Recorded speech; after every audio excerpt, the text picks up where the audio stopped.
Hey, legends, welcome back to the Mason Cox Show. Big preview episode today. To start us off, Carlton versus Melbourne. That's going to be an interesting one. We also have teams traveling a bunch this week. We've got Tasmania's got a trip over there. We've got a trip up to the Northern Territory, and Collingwood's got to go to Marvel. So it's a big, big trip for us. And also, we have all the questions from everyone that put them in. Thank you so much, as always. But we'll get straight into it, starting now.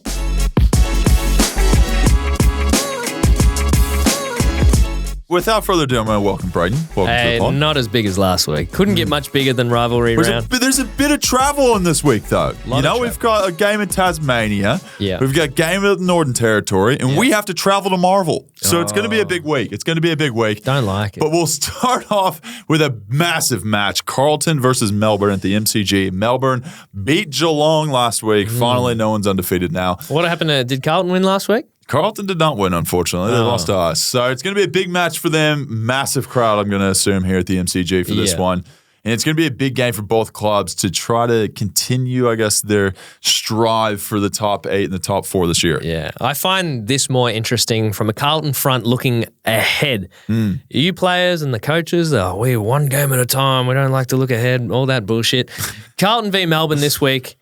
Then they got Sydney at the SCG next week. So they don't want to be on a bit of a slide, so we better get some wins going, is what the Carlton fans would be saying. So they need to start here on the Thursday night against the Melbourne Demons. But, yeah, massive game, and I'm going to back in Melbourne after what they did to Geelong. But after last week's preview, we suck at picking who we think's going to win. Cocklocks got up last week. Cocklocks got up.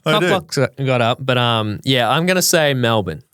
This is tough. I'm going to go Carlton in this one. It's going to come down to essentially one of the best back lines in the league versus one of the most potent forward lines. Yeah. You got Lever May versus Curnow and Mackay. We're going to see exactly who wins that matchup. It's going to be juicy, absolutely juicy. But I'm going to go Carlton this one. It's going to be a close one, though. It's going to be a good one, and we go back-to-back with them because on the Friday night, Geelong, Port, GMHBA, both clubs a bit disappointing last week. Geelong lost to Melbourne. Port lost to the crosstown rivals in Adelaide. But now they have to go all the way to Geelong to play, and Geelong will be happy that they're back at home. Real home, not fake home. Yeah. Real home. Both teams looking to bounce back, but I don't see Port winning this one. Nah, it's going to be a tough one. Port Rosie out, obviously, now with the hamstring. I've got Geelong winning this, and I've got Tomahawk. He's going to kick a goal this week. That's good. That's a big one. Can we go locks on single legs, like goal kickers, or you do whatever you want with your cocklock, brother. That's your business, not mine. Hey, I'm not picking. I'm not picking Tomahawk. I'm staying off. He will kick a goal. Yeah, he's going to kick a goal. But yeah, I'm going to go. Yeah, Geelong to win that one. Jez Cameron's got to. We love Jez. He had a couple of little wavering moments last week, which is very unlike him. So I feel he's going to go psycho this weekend. And I feel bad for Port because they're going to have to be in the way of it. Going to be an interesting one. Both got Geelong this one. We'll move on to the next one. Freo versus Sydney at Optus. Freo's, talked about it, a very underrated team, I feel like, this year. Interesting, isn't it? Sydney, big W versus GWS last week. Yeah. Got a bit of momentum. Shout out to Big W. Not a sponsor of the podcast, but open to ideas. Sydney, obviously, a very, very good team right now. Freo, also a very good team, coming off a big win last week. So good. It's their home game over there in Perth. This is going to be a tough one, but I'm going to go. Most people probably pick Sydney on this one. I'm going to actually choose Freo. Yeah. I'm going to back Freo in on this one. I was actually looking at it going like, I'm thinking Freo as well because we look at those midfields. Yeah. And, geez, Freo rack them up. Big matchups. Sarong, Young was massive last week. So I think they can go to head-to-head with Sydney, who have just an absolute force in there in the midfield. But what I do like about Freo is they can shut those games down. They can shut the shit out of a game. And I feel like they might be able to do that against Sydney at home. I I feel like I'm going to get on the Freo train as well. The Fog, the Mist. Big rough matchup too. Grundy versus Sean Darcy. Gonna love that as a big man. Big, genuine rucks just clashing bodies into each other. It'll be great. Nothing sexier than that. Chuck in some baby oil. Everyone's oiling up nowadays. Oil those boys up. We hope it's raining. Oh, baby. We'll get into the next game. Hawthorn versus St Kilda. Down in Lonnie. We're going down to Tasmania. Let's get this Tassie Devils team. Let's get some of their future supporters up and about. Get them over there watching the Hawthorn versus St Kilda game. Hawthorn coming off a big win. Yep. Coming off a big win against the Western Bulldogs, and St Kilda absolutely smashing at North Melbourne last week. Going to be an interesting one. I'm going to go St Kilda. Yeah. It's an interesting game for different reasons, isn't it? Wouldn't put it as a blockbuster on paper. But yeah, both teams coming off a handy win. Probably Hawthorn's a bit more impressive. But yeah, I don't... Jeepers. You got to pick one, Brayden. Down in Tassie, what would you do? Would you start pulling your club out of Tassie knowing that, like Tassie's going to get a team in there? Well, this is the interesting thing. You're wasting kind of time there? Well, Hawthorn's sponsored by Tasmania, like Tasmania's, I guess, tourist organization. Yeah, Tassie going to stop sponsoring it? I'm sure they will move that sponsorship over to the Tassie Devils once they come in. There's no doubt about that. But yeah, I guess you got to fulfill that contract while it still exists with Hawthorn. You know where I would go? I'd probably go. I wouldn't go to Echuca. Sorry, Echuca. That's a bit traitorous of me. But some love to your home area. I reckon get up to Albury. Aubrey's big joint.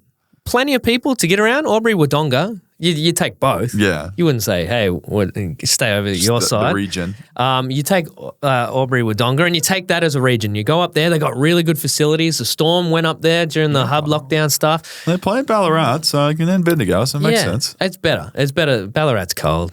Get up there, more towards the sun. Anyway, back onto this. I was deflecting to give myself more time before I said Saints will win this one, I reckon. Saints they're getting the train back on the tracks. Choo-choo, Rossi going towards finals. So I'll give this one to the Saints. Man. It was good to see Hawks get the dub. It's good to see games just in different places, showing the love around the country. We'll move into the next game, Essendon versus GWS. At Marvel.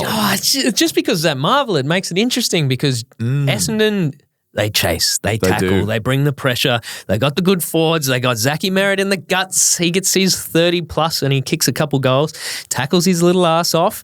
By the way you're putting this, you sound like you're going to go against your boys. Yeah, no. Is that true? I'm not gonna. But it's one of those ones that they lost last week, GWS. I'm not confident about it at all. But I will go GWS because they kind of making a bit of a fool of me of late because I say they win anywhere, anytime, and apparently they can't win anywhere at any time. So get a win in this one. And Essendon, what I will say, lowest percentage in the 8 by a country mile. So something's got to even up there. Something's got to even up. Either they need to flog GWS or they should probably lose. Yeah, I'm just going to piss you off. I just love this. I'm just going to go Essendon just to make you mad. At the end of this game, I'm going to go the big fella. Jakey Stringer's going to kick 5. He's going to barrel through some people. I don't want to just make a mockery of you. You give me a DM at the end of this game with your freaking Essendon scarf on or something. Get out of here. Nah, come on the Giants. Big sound. Big sound. Oh, it is west of Melbourne, though, Marvel. Anyway, we'll go into Richmond versus the Western Bulldogs of the MCG. Actually, an interesting matchup. Obviously, Western Bulldogs, quite a bit of headlines this week, as every week they lose. Unfortunate for them to have to deal with that. Yeah. Richmond, quite a few injuries. It's not going so well for them at the moment. At the MCG, I think the Bulldogs would get this. Bulldogs bounce back for this one. This is kills it. Where if you've been following the Bulldogs, they go terrible as performance. Yeah. The writing's like coming out. They got the newspaper articles. They got all this stuff. Backs against the wall. Then they get a win just to have a little breath above water and then straight back under. Whoever they're versing the week after will probably flog them again. So they come out. They get this done. I'm looking ahead. Should I look ahead and... crap. Yeah, I'm going to do it. Oh, it's going. Western Bulldogs are my cock lock of the week. How crazy is that? I would have never have thunk. I would have never have thunk that one. But yeah, it's just a hard week to pick. Nah, no, it's not. I've got this one. I just feel like Richmond are just decimated by injury. So it's going to be a rough little trial for them. Dogs don't have injuries. They're fine. They just can't win footy. Just win this one, would you? Yeah, it's at the MCG too. The forwards would go absolutely nuts. I know that was the thing. More that room for the big forwards to lead into. So it should help the Bulldogs, I reckon. We'll move to the next game. Gold Coast versus North Melbourne Football Club. TIO Stadium up in Darwin. Look, I'm just going to start off the bat. Cock lock of the week. My boys, the Suns, going to get up over North Melbourne. See, I knew you were going to do this one. They play well in the Northern Territory, the Gold Coast Suns. They're up in Queensland. It's a bit sweaty up there, a bit humid. The same thing goes in the Northern Territory. It's a bit Stuart Dewey up there. Don't want to mention his name. Classic dad joke. Oh, He's not there anymore, though. Yeah, I know. if I was part of the TIO Stadium up there, part of the Darwin board up there, picking and choosing what games, I'd probably ask for a bit of a discount on this one, wouldn't you? Gold Coast North up there. Oh. Ripper. Hey, they're searching far and wide for some North fans out there. Maybe they're in Darwin. So we'll get to see who turns up to this one. But I don't think they'll get the W. I got to back in Gold Coast to get the rebound, and I very much think it's going to be a strong outing for them. Do you want to go over-under on audience for this one? Oh, God. What's the attendance here? Well, I'm just thinking it's going to be is Gold Coast going to be carrying the load here? Is Gold Coast going to have like a whole heap of fans up there? It is up there. Like, oh, God. There's going to be, capacity? There'll be, right? This will be what it is, right? There'll be footy fans. There'll be 3,000 there, and they'll say that there was 6,000 there. Yep. I'll go over 5,000. Yeah. I'll go that. But there won't be. But they'll say there is. It's all good for the game, right? We'll move into the next game. Adelaide versus Brisbane at Adelaide Oval. Adelaide coming off a big win over Port Adelaide last week. Yeah. Who do you have in this one? I've got Adelaide. Oh. Brisbane got the dub at home last week. They're on a bit of a tear. Against Gold Coast. Harrow's Rochi's reserve team could have beat Gold Coast last week. Don't say that to my boys. Did you watch the game? No. Brisbane looked okay, and then they lost 4 players. So, yeah, they're going to be taking a young team over to Adelaide, and it'll be, if they can win this is one of those ones, just circle the wagon, rally the troops, get over there, get the W, get out back to Brisbane, and you might be underway. Yep. I just don't see it happening because Adelaide's on the run. They got the players on the park. Adelaide at home. They seem to be going pretty well this year. I mean, it's tough not to pick them. So I'm going to go Adelaide to win that one. Now, the last one of the round, Collingwood versus West Coast. We have a big travel coming up. It's not my favorite travel. Do you all catch a team bus over? No, we individual cars. We walk to the MCG and we drive to Marvel. That's as far as we travel. But yeah, West Coast Eagles versus Collingwood at Marvel. Few people are going to be out this week, I think, with us. Obviously, Bo's got concussion. I don't like this game at all. I always hate this game. It always makes me nervous. We lost them at Marvel a few years ago, too. I was there. That's why it makes me nervous. One, Marvel, bit weird, spooky, bit.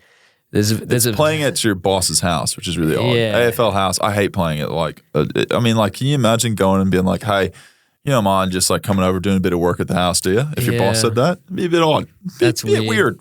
It's a bit weird. I don't like it. Yeah. It's above the tribunal. Tribunal's underneath it. I feel like Andrew Dillon's looking upon us, with the Dr. Evil just like There's something about Marvel. I mean, it's probably great for the home teams that are at Marvel. But we are the home team. Yeah. But West Coast, they seem to get up to play Collingwood. They love playing Collingwood. Rivalry between us after the the greenie. They take it very personally. They just want to beat you every time. But the fact that they're actually playing some okay footy, is a bit freaky because took us into the line last week. Yeah, it's not an easy I don't win, like that's for it. sure. Are you excited because you get to see Harley Reed in the flesh? In the flesh, Harley Reed. Everyone not just talks in the about this, man. papers, not just on the footy shows. You get to see Harley Reed. Yeah, no, I'm excited for this one. It'll be good. It's it's by no means. I think you look at the beginning of the year, West Coast. A lot of people were probably looking at last year and the way they finished, and they credit to them. They've been playing really well. So we'll have a bit. We'll have to dive into on opposition analysis and things like that. Interesting game. Obviously, we're going Collingwood, but I don't like it. I never like it. Just get the win, bank the win. and move on. Thank you so much for that vote of confidence. It really was convincing. We're going to move into one of our favorite parts now. The footy's done, and we're going to ask the footy questions. And the questions from the audience on the social media. We put it up on Instagram every single week to answer your questions of what's going on in life, bit of dating, bit of footy, bit of everything, just to give you an update of what's happening. Now, do you want to run us through? Let me jump into this because they're normally directed at you, so I'm the question guy. Okay. How many running bounces have you had in your career? That's from Bert Pies 55. Oh, 2 goals from 3 bounces. 1 bounce on a wing, didn't have a shot at goal, and then 2 that were a bouncing on the run, slotted it. Geelong and Fremantle, I think, were the 2. I want to say, yeah. You did have something against Gold Coast or something. Gold Coast was the one on the wing. I think I was subbed in, and there was no one on the wing, and then I was just in a paddock, and the ball got switched to me, and I was like, what do I do? And I accidentally played on, and I had about 30 meters as a cover, so I had to bounce it. Yeah, right. Luckily, it came back to me in some shape or fashion. I'm not really sure. I think Pendle's bounced it off a pigeon better than I did actually myself. I think Max Gawn is proud of the fact that he hasn't had a career bounce. Credit to him, too. It's pretty impressive. Yeah. How many touches he's had. That's what happens whenever you have midfielders that are hungry. After a night game, how do you fall asleep after being so hyped? Oh, it's very tough. Sometimes you'll have players will take sleeping medication, a bit of magnesium, and stuff like that. Oh, yeah, I get on the magnesium. People have that. I actually didn't have any of that this week, and I paid the price. I was up till 4 a.m. You finish, you do a bit of recovery and everything after with that late game, 7:40 start. You might get back to the club around 11:30 midnight. A bit of recovery in there till 12:31-ish, and then you get home and you try to find some food at that point. Yeah, had to cook up some food, stared at the ceiling for about 2 hours, couldn't fall asleep, and then eventually got to sleep. But then the next day, you have it off, so you can kind of like sleep in. So it is a rough deal. It's one of the worst parts about it. But do you ever go down to the beach and do that beach recovery stuff? At midnight? No, like the next morning. No, next morning. Like the responsible players get up, go down the beach, and go out like at 6 a.m. Oh, I'm not a 6 a.m.er. I will go to the club. I live like right around the corner from the club, so I just kind of walk over there. And I took my bike in this week, I had a little pedal, which was nice, and then did a bunch of recovery and stuff over there, which was good. You're like a beach in the Arvo kind of guy. when the sun's really a beach guy. You've seen I'm pasty. I subscribe to the fact that I don't like sand. Sand's not great by itself. Sand gets in shit in your socks and your hair. It takes ages to get out. Not a big fan of wind. Yeah. Both things always exist at the beach, but we all love the beach. So it's not a clean experience. No. And then you want to shower straight after the It's just an annoyance, to be honest. But it's something that we've been told we have to like it. So we like it. This one's good because I do podcast after podcast with you and I never ask. Yeah. Because what are you up for? I'm not a very caring, empathetic person. How's your hand? Oh, the hand. It's good. It's actually recovering pretty well. Still a bit swollen and stuff here and there. I saw it. You wear, when you take your glove off, it's like a shield. It's a little cast that doesn't allow it to kind of like bend back. It looks kind of like the Phantom of the Opera mask, that little half mask. Oh, maybe I should do that. Yeah. A celebration. Oh, there's a little look into the future. So it's good. No, it's going well. Yeah, it's progressing in the right direction. So you're not gloving for the whole year? No, hopefully not, no. I'm hoping maybe another week or 2. And then maybe the glove's gone. And you've been putting it up your leg tights. What do they call them? Skins. Whenever I do set shots, So it's a bit of a thing. But I think that's the next question, actually, Brayden. You've led us straight into the next question. Oh, well, the hand thing was from Rob Clack. But this one, why do you take it's more a why. Why do you take the glove off when you're having a set shot? That's from Eliza. You get more consistency, I think, on your grip. So does it stick or does it slide? It depends if it's wet outside, it slides. But if it's like kind of dry, it sometimes sticks. So whenever you have like a hand, it's like what you train with, right? You train with your hands. So whenever I do a set shot, I try to take it off. Unfortunate whenever you miss, because then you got to somehow jig that thing back on. Yeah, you're sitting there looking like an idiot for a little bit. But I did notice that because the second time when you did miss, the first time I could see it dangling out the bottom of your skin. Second time I was like, what do you do with this glove? You shelve it or something? Like, how do you put that thing back on that quick? You just try to. It's not pretty, but we had a stoppage after, so it worked out. But unique experience. Let's just say that. How many days would you last on Well, how many days would you last on Alone Australia? This is from your mate. Yeah. Oh, Corb, love you, bro. Love you. Thank you for putting the question I need to know what Alone Australia is. It's essentially you get stuck in the Tasmania. The first season was you're stuck in the Tasmanian wilderness by yourself, and you have to survive longer than the other people. So it's any player that gets drafted to this new team. Well, it's yeah.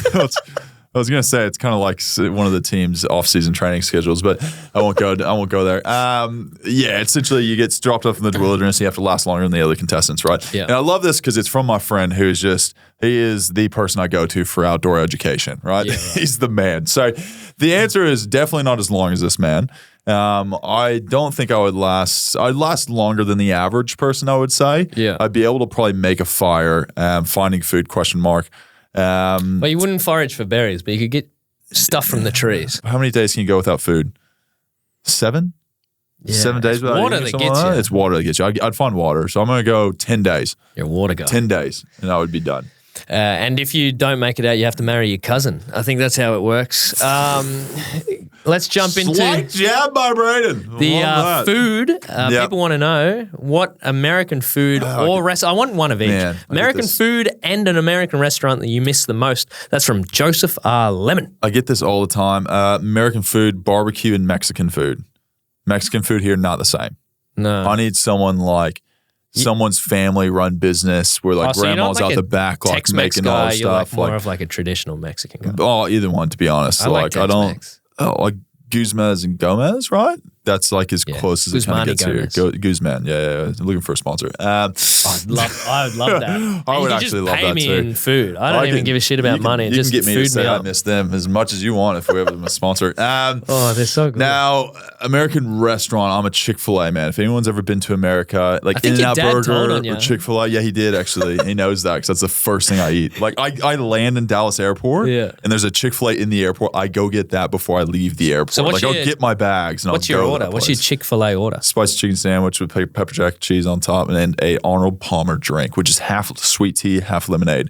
It is just diabetes in a cup. I was going to say that sounds like it's a great intro to America. Do you get? Do they do chips? I feel like they do deep fried, like crinkle cut waffle fries. Oh, they're so good. Yeah, such a waste of potato like mass. I feel like a waffle fry, but I don't care. It's how delicious. big's the cup? Oh man, you got to like get the large is what is not even available in this country. Yeah. Those ones where they have to sell the large special is like cup the size holder? of a Stanley cup, if you know what I'm talking about. Yeah, just massive. So there's that, but that's the two I think. Your dad actually looked after you as well. It was like, oh, what was the worst thing you did growing up as a kid? And he was like, I don't know.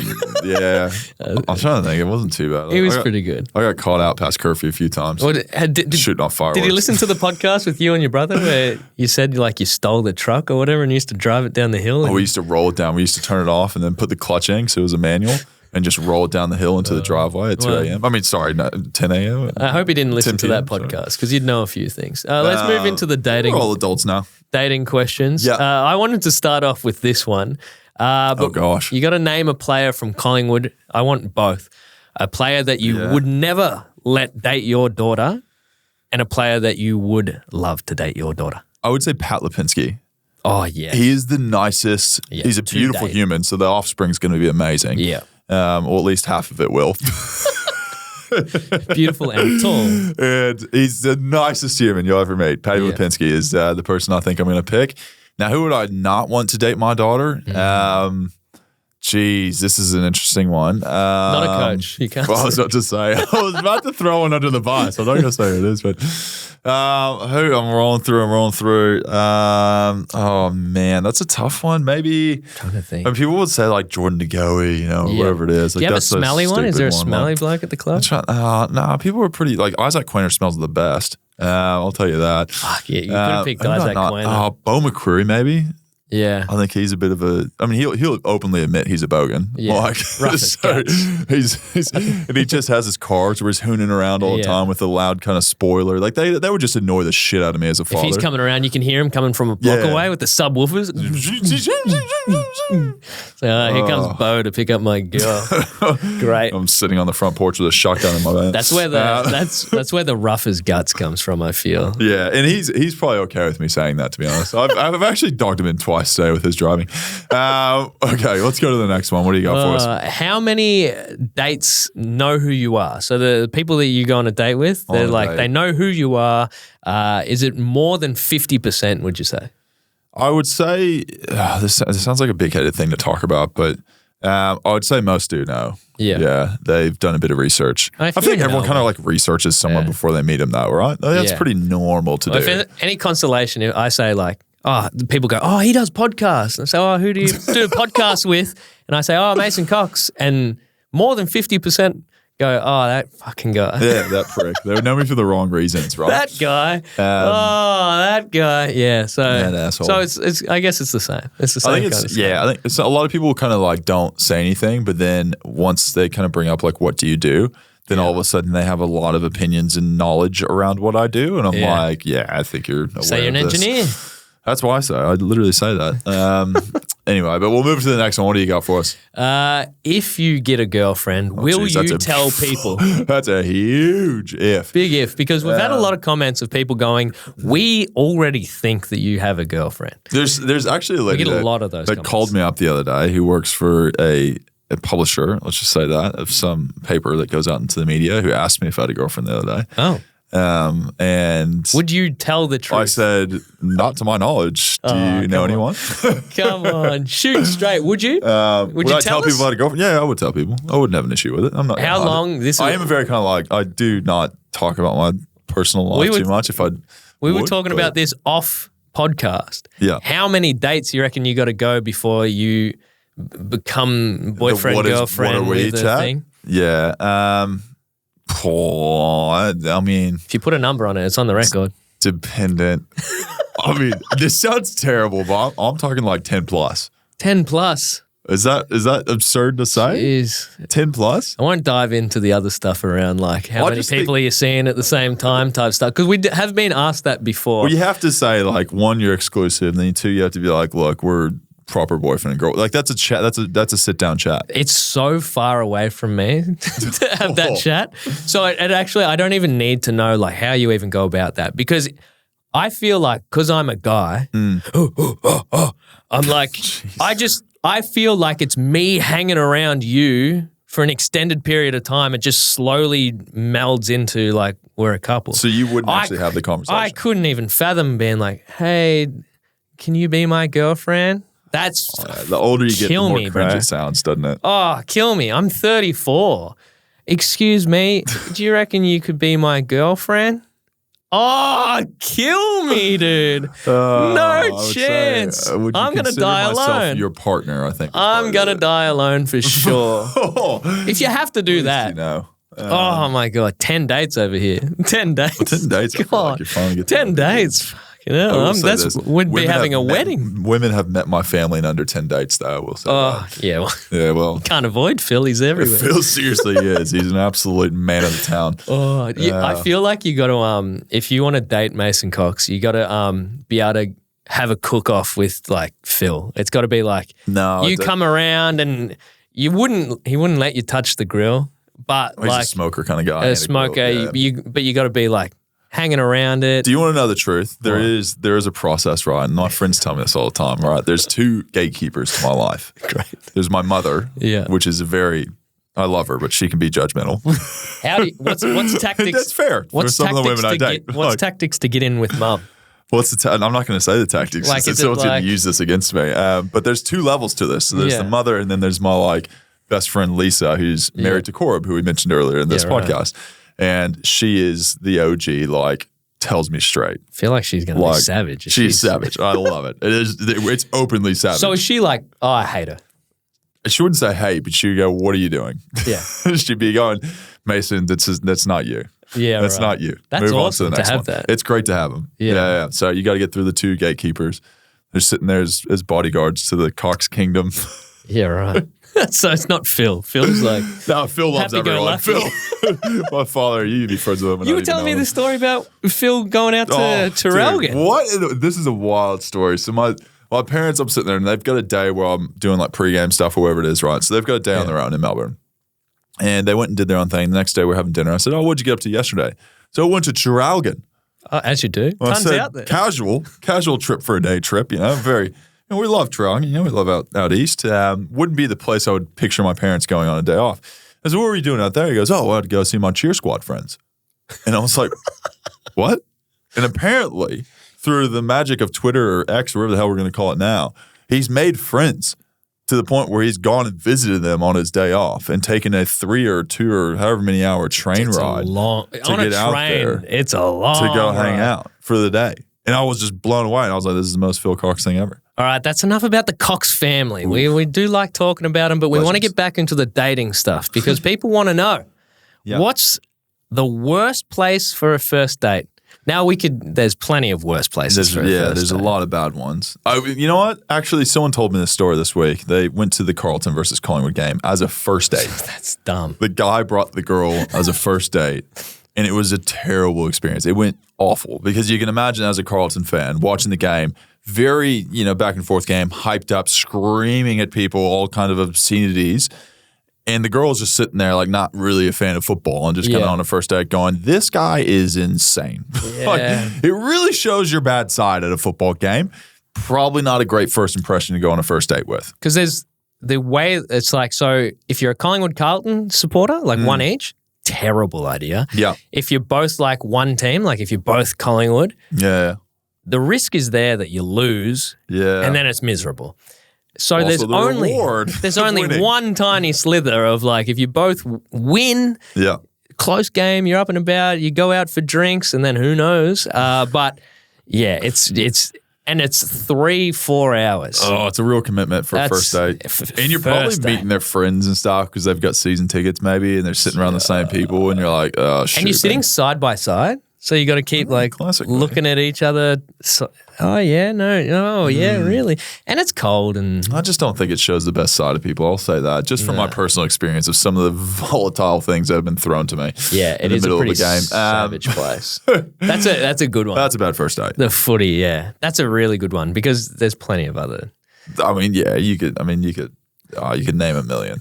We won't go too far. We won't go too far because my head goes to some terrible places. You're like, from personal experience. How many second dates have you been on in 2024? That's a great question. Now, second dates, you're saying, so not overall dates. So unfortunately, just it would has have to be a to different not person work. every So time. great if you had one and it was one successful one that led to a 3rd, 4th, 5th, 6th, 7th, 8th, 9th, 10th, and then the question. What are we question? How many second dates? Honest answer, I've probably been on 5 or 6 maybe. Jesus. Is that good or bad? Is that good? Oh, it's just kind of, Is that good? Is that good? Well, that's a deep question. Is that good? That is a good question. Consider a date. I mean, is it I guess a coffee would be a Coffee's coffee a date. Having a coffee with someone. And I feel like people are going to try and rattle off a few cheap dates with you now because they got to get up their numbers to number 10. And I've had a second thought as well surely they're trying to have the who are we, what are we chat before you get to date 10. So you're that's when date 10 really. That's when you're getting to date 10, you're starting to think about it. They're probably thinking it after date 5.